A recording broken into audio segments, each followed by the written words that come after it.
And it brings me back to a previous storyline.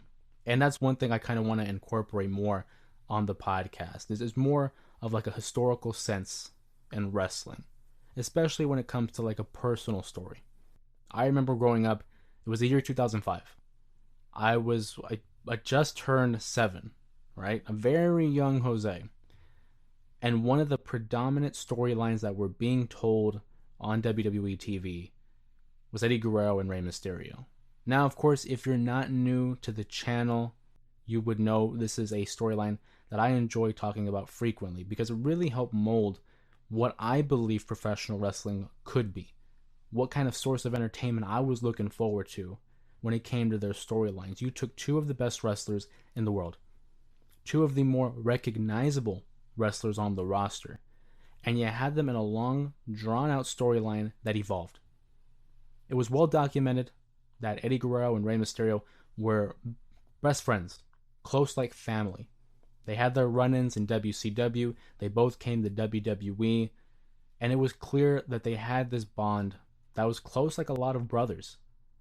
And in the year 2004, Rey Mysterio was the cruiserweight champion. He was basically running that division alongside the likes of Tajiri. We had Jamie Noble, Funaki, Spike Dudley was there, Paul London. There were so many names in the cruiserweight division. Meanwhile, Eddie Guerrero was finally breaking away from the mid card and was becoming the WWE champion at No Way Out 2004 by defeating Brock Lesnar, albeit with an assist from Bill Goldberg. But they don't talk about that a lot. Eddie Guerrero was on top of the world. He was a WWE champion, he was the face of the company, and he had, I thought, one of the better runs as a babyface in the year 2004. He had great matches against the likes of Kurt Angle, great matches against the likes of JBL, and in the fall, we saw him participate and tag team more with Rey Mysterio, really feeding into that kayfabe and work shoot style of best friendship. We saw that in 2005, Rey Mysterio lost his tag team partner RVD due to an injury and was seeking help from someone else in contention for the WWE tag titles. He turned to Eddie. Eddie Guerrero, a year after winning the WWE Championship at No Way Out 2004, at No Way Out 2005, he and Rey would win those tag titles, setting in motion for, I think, one of the best heel storylines, heel evolutions that the WWE has told. Now, personally, that could be biased because I grew up around that time and I hold fond memories over the year 2005. But I still think when you have someone of the caliber of Eddie Guerrero, much like the caliber of Kevin Owens, who no matter what they touch, turns to gold.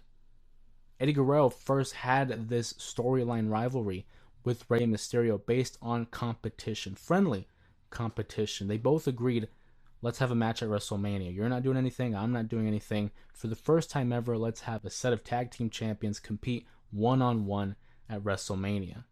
Rey Mysterio and Eddie Guerrero would have one of the better openers in WrestleMania history, short of only like WrestleMania 10 and WrestleMania 30. Those openers, I mean, it goes without saying. Rey Mysterio would defeat Eddie, setting in motion again the long evolution, the long heel turn for Eddie. Eddie becoming consumed with the idea, like, I haven't beaten Rey. He's the one guy I haven't beaten. Why can't I beat him? Until he finally snapped in April of 2005, turning his back on Rey Mysterio, violently beating him down and leaving him in a heap of his own blood. They would have a match at Judgment Day. They would have a match at Great American Bash, both won by Rey Mysterio. And Eddie Guerrero, over the course of the months, became increasingly violent. Again, obsessed with defeating Rey Mysterio to the point where it became personal, and he was beginning to air dirty laundry.